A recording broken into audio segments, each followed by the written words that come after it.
பாராளுமன்றத்தை தொடர்வதோ கலைக்குவதோ பற்றி இன்றைய வகுப்பில் நாம் பல விஷயங்களை தேடினோம். அதற்கான தேடுதலில்தான் பாராளுமன்றம் வரலாற்று ரீதியாக காலாவதியாகிவிட்டது. ஆனால் பாராளுமன்றம் அரசியல் ரீதியாக காலாவதி ஆகவில்லை. இதனை பற்றி உழைக்கும் மக்களுக்கு போதிக்க வேண்டும். பாராளுமன்றம் பற்றிய பல்வேறு விதமான அனுபவங்களை நமது ஆசான்கள் நம் முன் வைத்துள்ளார்கள்.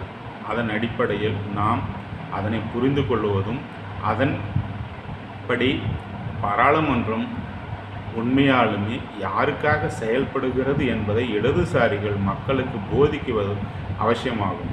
அதே நேரத்தில் பாராளுமன்றத்தில் தனது பணியானது செயல்படும் அதே இடதுசாரிகள் மக்களுக்கு பாராளுமன்றத்திற்கு உள்ளிருந்தும் வெளியிருந்தும் அதனுடைய சரி தவறுகளை புரிய வைத்து அதனை மக்களுக்கு விரோதமான செயல்களை அம்பலப்படுத்தி மக்களுக்கான நிலையானது பாராளுமன்றத்துக்குள் அல்ல, இது முதலாளித்துவத்திற்கானது. அப்படி எனும்போது உழைக்கும் மக்களுக்கான சோசியலிச சமூகத்தில் மட்டும்தான் சாத்தியம். ஆகவே உழைக்கும் மக்களுக்கானது சோசியலிசம்தான். ஆகவே சோசியலிசமானது எவ்வகையில் உழைக்கும் மக்களுக்கு பயன்படும் என்பதை கூறும் அதே நேரத்தில் இங்கு பேசப்படும் தூய ஜனநாயகம் என்பது வர்க்க சமூகத்தில் சாத்தியம் அல்ல.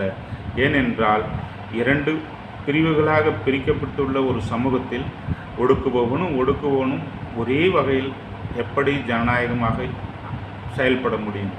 ஆகவே ஜனநாயகம் என்பது வர்க்க சார்ந்ததுதான் என்பதை புரிந்து கொள்ள வேண்டும்.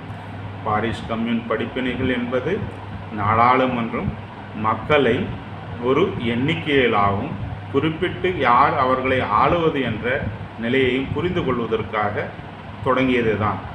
ஆக முதலாளித்துவமானது ஏதோ வகையில் என்னதான் உயர்வான நிலையில் இருந்தாலும் முதலாளிகளுக்கானதாக தான் செயல்பட்டு கொண்டுள்ளது என்பதை மக்கள் புரிந்து கொள்ள வேண்டும். ஆக இந்த ஜனநாயகமும் பாராளுமன்றமும் உழைக்கும் மக்களுக்கானது அல்ல என்பதை நமக்கு நமது ஆசான்கள் மிக தெளிவாக குறிப்பிட்டுள்ளார்கள். ஆக உண்மையாலுமே உழைக்கும் மக்களுக்காக போராடுபவர்கள் இந்த பாராளுமன்றத்தை பற்றி அம்பலப்படுத்துவதும் மக்களுக்கான உண்மையான உயர்வான ஒரு வகை பாட்டாளி வர்க்க அரசமைப்பது தான் என்பதை புரிந்து கொண்டு செயல்படுவோம். நன்றி தோழர்களே.